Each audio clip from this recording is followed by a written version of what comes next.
Hey everybody, I'm Dieter Bohn here at Google's hardware event, holding, as you can see, the all-new Pixel 3 and the Pixel 3 XL. So there's a lot to talk about these devices. I'm just going to start with the price. This one starts at $799 for 64 gigs of storage. It's an extra $100 to double that, and then this is $100 more, so it starts at $899, and then an extra $100 to double the storage on this one as well. In terms of design, they feel pretty much identical to the last one. So this is my Pixel 2 XL, and you can see they're pretty much identical in size. The difference, of course, is that this has that big old notch on the front. And as I was expecting, as I was hoping, the notch actually doesn't look that bad in person.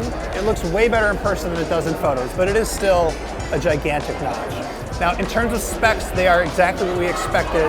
So we are looking at a Snapdragon 845 processor, 4 gigs of RAM on both models, and a 12.2 megapixel camera on the back, which has an f1.8 aperture on it.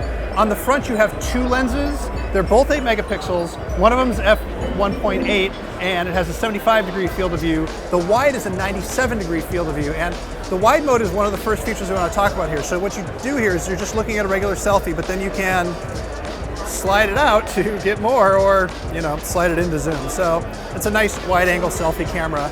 But really the story here is they've added a ton of just other features on it. So there's Dan Seifert over there. I can zoom in on him.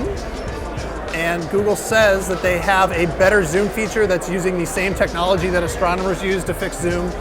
We will have to really see if this is any good, because digital zoom is traditionally bad, but Google's talking big game about it.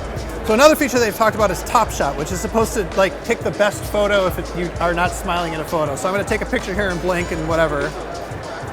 So there I took a photo, and if we tap into the photo, you can see it's blinking, and it says pick a better shot here. So I can tap that, and so it slides over to what it thinks is a better shot.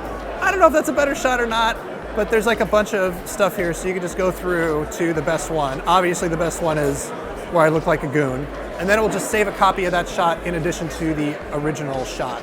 The other thing they've done is they've added a whole bunch of new AR stickers. They've called it Playground.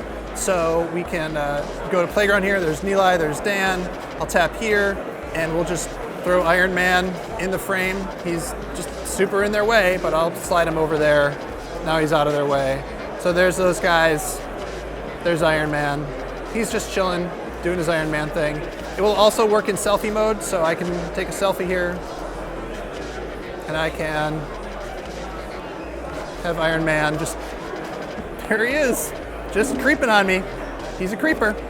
Another feature they talked about is night shot, or night mode, or night something. It's able to do really incredible low light photography that brightens up the entire scene, so much so that it doesn't even look real. So we're really excited to give that a shot.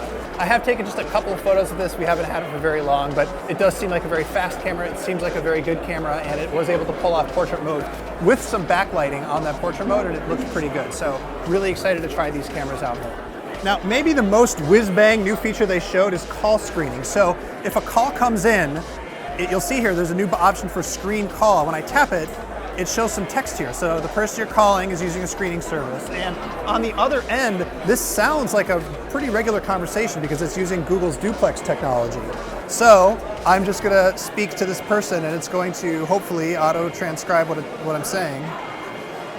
And there. Well, it's pretty loud in here. And you can see now, it is auto-transcribing what I'm saying, and then on this end, I can just reply, yes, it's super urgent. Please, please, please transcribe this call.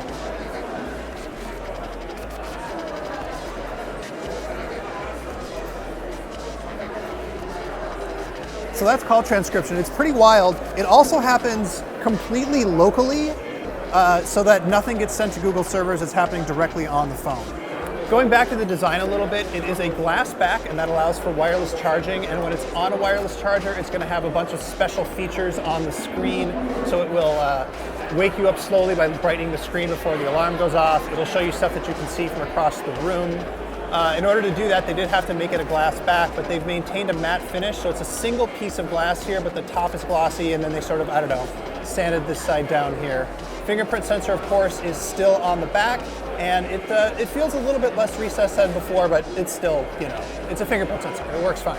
Now, since the back is glass and of course the front is glass, it is Gorilla Glass 5, and so I'm hopeful that it won't be too shatter prone, but we'll see. There is, of course, no headphone jack to speak of. There is USB-C for charging, and it can do fast charging as well. Overall, I'm happy with the designs that I expected. I'm probably tempted to get the smaller one because it does have a bigger screen than the last Pixel because they made the bezel smaller, and I'm not offended by the notch, but I think it's time for me to go to a small phone. I'll be interested to see what more people want to get. So both of these phones are available for pre-order right away, and in the US they're going to be exclusive to Verizon, but of course you can go ahead to Google and get them unlocked. We're going to have much more about these phones in the coming days and weeks, so keep it locked to The Verge. Thanks so much for watching.